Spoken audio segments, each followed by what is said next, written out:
This is just a little storeroom. So you've got a Caravaggio. 6.5-foot Basquiat. There's another Modigliani there.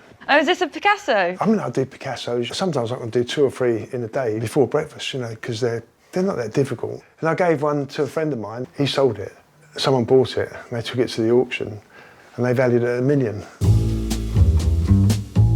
Forgery is one of the greatest challenges the art world faces today, with fakes and misattributions estimated to be as high as 50% of all works in the art market. Sold. 6 million too. To combat this, there has sprung a multi-billion-dollar industry of authentication services. However, away from the premier art circuit, there is a blind spot where forgeries get through with ease. I'm on my way to meet David Henty and Billy the Brush Mumford, 2 convicted forgers who have made thousands selling their fakes on eBay. The 2 lads like to go to this car boot sale to find historical materials appropriate to whatever they're forging. Although they claim to have hung up their forgery boots, they're going to show me how they would fake a painting. Then I'm going to take that painting to one of London's premier authentication services to see if they can clock it's a fake. Quick, Billy, quick. Sydney. Hiya. How you doing? Hi, how are you doing? Hi, Billy. Nice to meet you. Take me through this licence plate. Van Goghs. I got Van Gogh as well. Have you? Yeah, and I got. You bought all the Van Gogh options. Yeah. Well, I'm just buying one, FOR 63R Forger, which is. What have you got here? Billy's got a load of catalogues, so I'm going to be looking through these later on this afternoon and thinking, oh, if I get a little canvas like that, you know, I'll stick something on. You know, you get some good ideas from here. We're going to go down to the market now, but just before that, unfortunately, I served some time in a prison about 2 or 3 minutes away, right. So we might go via there. Before Billy was caught under the police's Operation Sketch and sentenced to 2 years, he had forged 1,000 pieces that had made their way across the globe.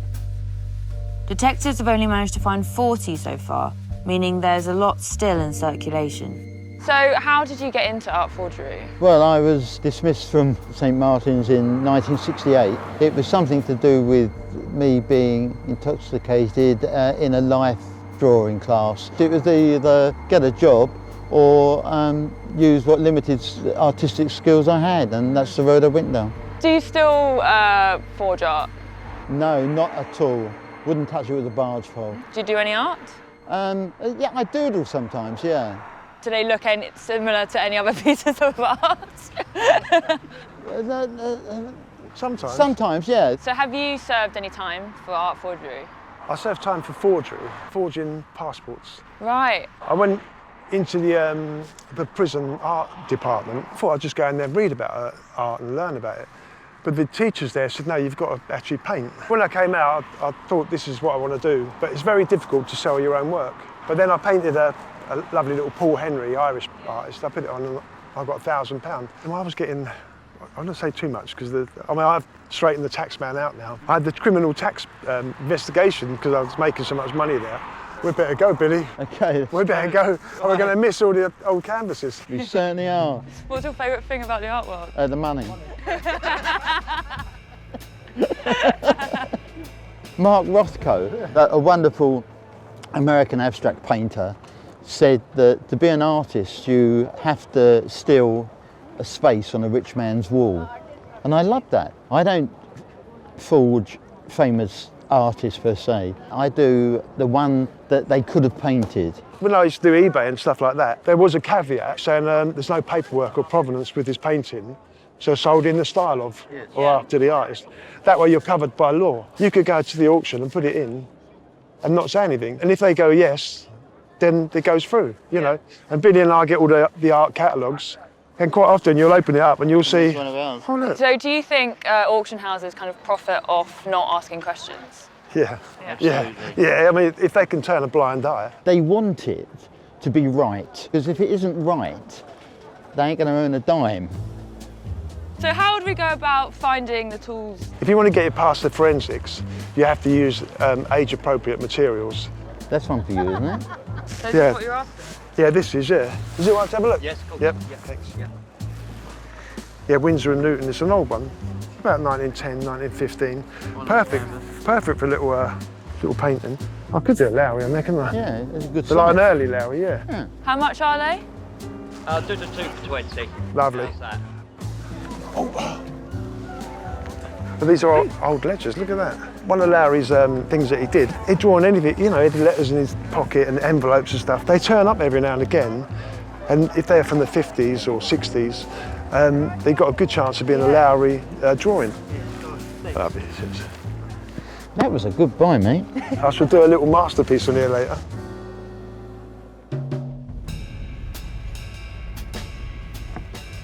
Oh, home sweet home.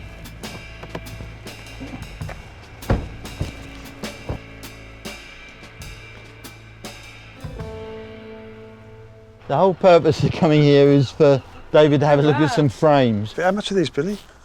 Nice selection, 1, David. 2, 3, Let's 4, get them out 5, before we 6, talk. I can't 7, talk money in the 8, dark, Dave. I cannot talk money in the Where's dark. that chair? In case I faint at the price. See his rusty nails. Oh, how did they get like that? With the salt water, I expect. Why would anyone want rusty nails? Pissed the hell out of me. I don't know. I think it's time. Passage of time, really. I don't think it's a chemical process. 3. No, don't lump 4, them all together, 5, Dave. 6, 7, They're 8, individual prices, David. Individual price. This one, beautiful, 90 quid. Oh, cool. Yeah. You adding it up? 70 quid. What? Well, sure. This, 1 1/4. Done.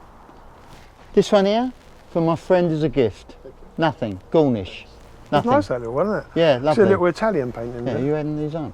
Yeah. Good. So what's that, 375? Yeah. I have to owe you 40 quid, 20 quid. Mazel tov. Pleasure to meet you all. I wish I could say it was a pleasure. What do you mean? Yeah. Come here, you schmuck.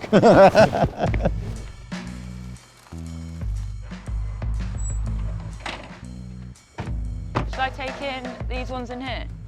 Yeah, if you wouldn't mind. I've got to be so careful, don't I? Oh God, just don't say that. Hello. Come on, Rock. Rocky. Oh wow. Yeah, This is insane. this is just a little storeroom with some of my paintings in. There's a So you've got a Caravaggio. Caravaggio. I think there's another one. Oh, there's Caravaggio there as well. Salvador Mundi. That went for the most money ever at auction, Yeah, didn't it? it did 450 150 million, yeah. 6.5 foot Basquiat. You could take that and do the forensics on it, Yeah. and it would come back as genuine. Really? Yeah.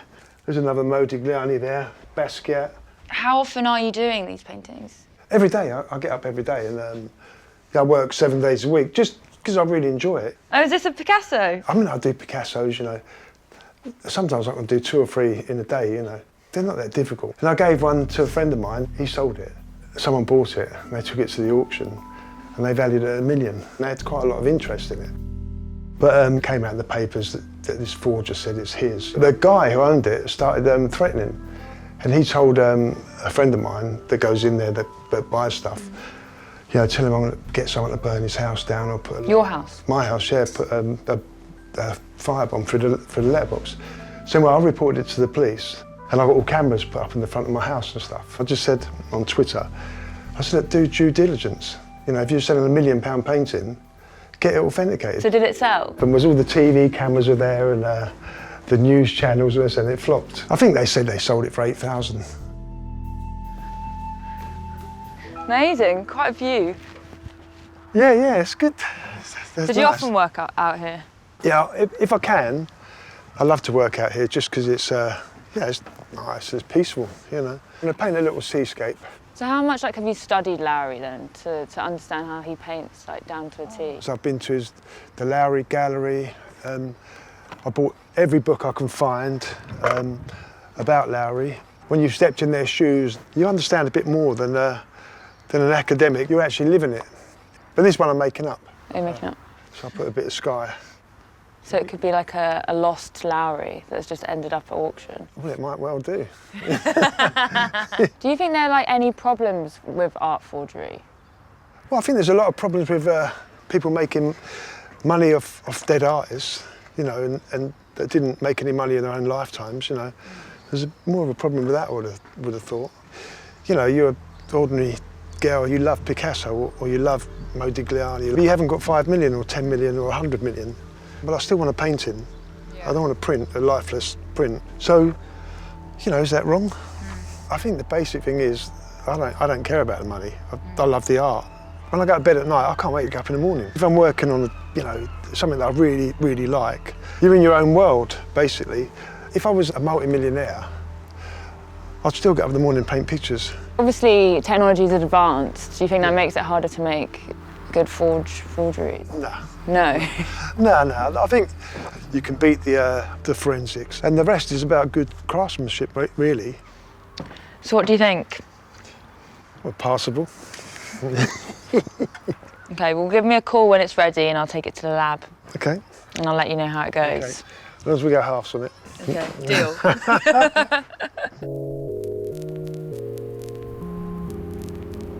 So I dropped off David Henty's Lowry the other day and they're going to run a few tests, so fingers crossed for David. Hello, I'm Sydney.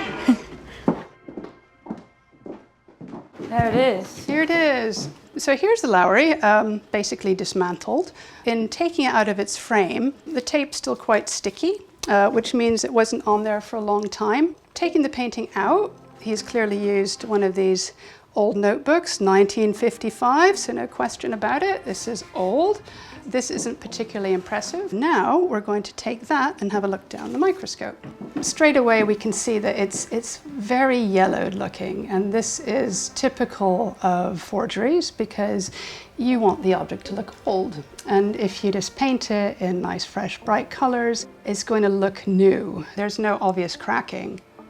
And yes, we've got an obvious fake patina. You see it right away. We did find what we think is a pet hair. They have 2 dogs. Old master artists were really careful about their materials, and you don't find dog hairs. So now that we've, with our tiny scalpel, taken our tiny samples, we're going to take them to the lab and see what we've got. Hi, we brought a stub with some samples from the Lowry painting. So what's this machine? It's actually one of our best tools for looking for forgeries. It does the best job of anything in this room for looking for modern 21st century pigments. Is there any way that anyone could trick these machines? No.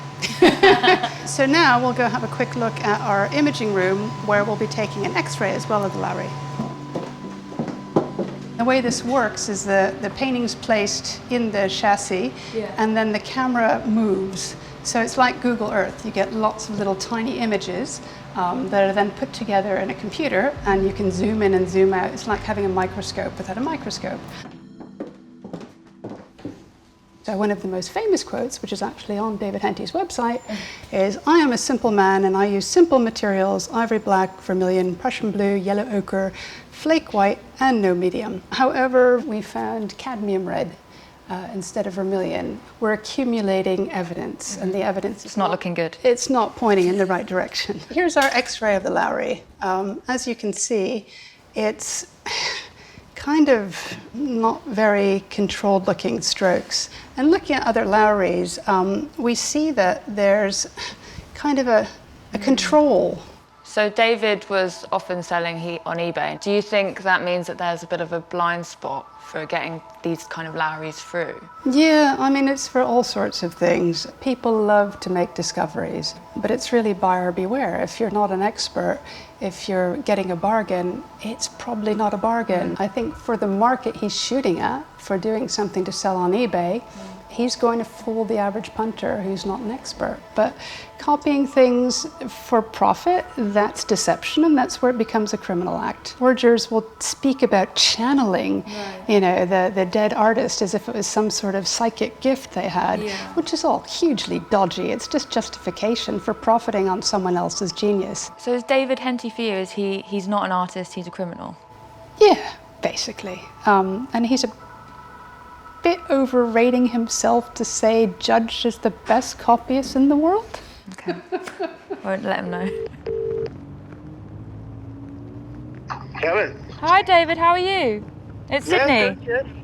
Hiya, how you doing? I'm good. I just left art analysis. Oh, have ya? I think it went well. Oh, really? Well, we sound surprised. There was one problem with the paint, the type of white paint. And there was the vermilion. Apparently the vermilion was wrong. I didn't know that. I didn't think they'd pick up on it. I mean, I didn't do it to fool anyone, really, No, of course not, David. There's literally no way you could have got past her. Honestly, yeah. There's no way. Bye, David. Oh, he's so sweet. I thought he was going to get like a bit miffed, but I've encouraged him to keep forging.